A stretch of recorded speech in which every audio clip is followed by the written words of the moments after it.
Hello everyone, আসসালামু আলাইকুম। তো আজকে খুব গুরুত্বপূর্ণ একটা ভিডিও নিয়ে আসলাম। তো আজকের ভিডিওতে আমরা দেখব কিভাবে আপনার দাহোয়া যে ক্যামেরা রয়েছে, সো এটা আপনার মোবাইলে সেটআপ করবেন।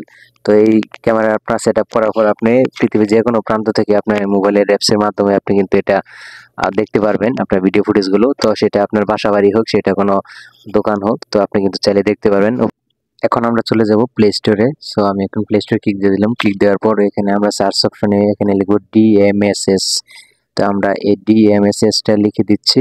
তো এটা লেখার পরে আমরা সার্চ দিয়ে দিলাম। সার্চ দেওয়ার পর আমাদের সামনে ডিএমএসএস যে অফিসিয়ালি যে সফটওয়্যারটি রয়েছে, সো সেটা আমরা ডাউনলোড করে নিব। তো আমার ডাউনলোড করা ছিল, তাই ইনস্টল আমি প্রসেসটা দেখাচ্ছি না। তো আপনারা এটা পারবেন ইনশাল্লাহ, তো এর জন্য আর আমি দেখাচ্ছি না।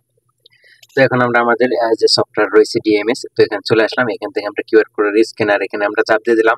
তো আপনারা একটা কিউআর কোড কিন্তু পেয়ে থাকেন, সেটা হলো ক্যামেরার ওই সেটিং অপশনে গেলে ওখানে আপনার কিউআর কোডটা অপশনটা দেখায় দেয়। তো আমার ওখানে আপনার ডাউনলোড করে রেখেছিলাম, তো এর জন্য আমি গ্যালারি থেকে এইটা নিয়ে নিচ্ছি কিউআর কোডটা। তো এটা কিউআর কোডটা নেওয়ার পর হচ্ছে একটু স্ক্যান করবে, একটু সময় নিচ্ছে আর কি। তো কিউআর কোড স্ক্যান কমপ্লিট হওয়ার পরেই তারপর হচ্ছে এখানে একটা অপশন কিন্তু আমার সামনে চলে আসবে।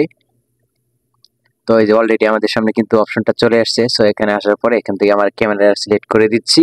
তো এখানে আমাদের সামনে সবগুলো ক্যামেরা মডেল নাম্বার কিন্তু রয়েছে। সো এখানে আমাদের যে মডেল ক্যামেরা সেটা আমরা এখান থেকে দিয়ে দিব। তো আমি আমার ক্যামেরাটা দিয়ে দিচ্ছি। তো আমি ক্যামেরা অপশন এখানে ক্লিক দিয়ে আমাদের এখানে ক্যামেরা সিলেক্ট করে দিলাম। দেওয়ার পর এখানে হচ্ছে আপনি দেখতে পাচ্ছেন এসএন, সেটা হলো সিরিয়াল নাম্বার, যেটা কোড স্ক্যান করার পর আমরা পেলাম। তো নিচে হচ্ছে যে পাসওয়ার্ড নামের যে অপশন রয়েছে, সো আমরা এখানে পাসওয়ার্ডটা দিয়ে দিব। আর হচ্ছে যে এখানে আপনার ইউজার নেম যেটা রয়েছে, সো ওখানে অ্যাডমিনই ডিফল্টই থাকে। আর আপনাদের যদি কোনো ইউজার নেম সেট আপ করে থেকে থাকেন আগে, তো সেক্ষেত্রে আপনি ওখানে ওটা দিয়ে দিবেন।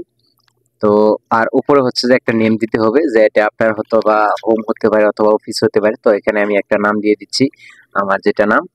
তো এখানে দেওয়ার পর হচ্ছে যে মোটামুটি আমার কাজ কিন্তু এখন প্রায় শেষ। তো আমার লেখা শেষ। তো এখন আমি জাস্ট সেভেতে একটা ক্লিক দিয়ে দিব। তাহলে মোটামুটি আমাদের কাজটা শেষ হয়ে যাবে। তো মোটামুটি আমি সেভে ক্লিক দিয়ে দিচ্ছি, একটু সময় নিচ্ছে। তো আমার কাজ কিন্তু মোটামুটি শেষ। তো এখন এটা নেক্সট অপশনে দিলে are you sure, okay yes আমি শিওর, এটা দিয়ে দিলাম। দেওয়ার পর হচ্ছে জাস্ট আমি কেটে দিয়ে ব্যাকে চলে আসবো। ব্যাকে আসার পর হচ্ছে এটা আমার সেটআপ হয়ে যাবে কিন্তু অটোমেটিকলি। তো এই যে এখন দেখতে পাচ্ছেন আপনারা যে আমার যে ক্যামেরাটা রয়েছে, সো আমি এখন কিন্তু লাইভ দেখতে পাচ্ছি। তো আমি একটা আপনাদেরকে ইউজ করে দেখাচ্ছি যে অ্যাকচুয়ালি কাজ করতেছে কিনা। তো দেখুন কত স্মুথলি কাজ করতেছে। এটা কিন্তু আমার সেটআপ হয়ে গেছে। তো ঠিক এভাবেই কিন্তু আপনারা চাইলে আপনার ডিএমএস যে ক্যামেরাটা রয়েছে দাহুয়া, তো আপনারা এটা কিন্তু সেটআপ করে নিতে পারেন। আর এটা সেটআপ করা হয়ে গেলে তখন আর কোনো প্রবলেম নেই। আপনি চাইলে বিশ্বের যে কোনো জায়গা থেকে আপনি কিন্তু সবকিছু কন্ট্রোল করতে পারবেন। তো যাই হোক, এই ছিল আজকের ভিডিও। এরকম ইনফরমেটিভ এবং ভালো ভিডিও পেতে অবশ্যই আমাদের পেজ এবং আমাদের ইউটিউব চ্যানেলটি আপনারা সাবস্ক্রাইব করে রাখবেন। আর আপনারা অবশ্যই আমাদেরকে সাপোর্ট করে যাবেন এবং আপনার মতামত যেটা রয়েছে সেটা আমাদের কমেন্ট বক্সে জানাবেন। সবাই ভালো থাকবেন, সুস্থ থাকবেন। আসসালামু আলাইকুম।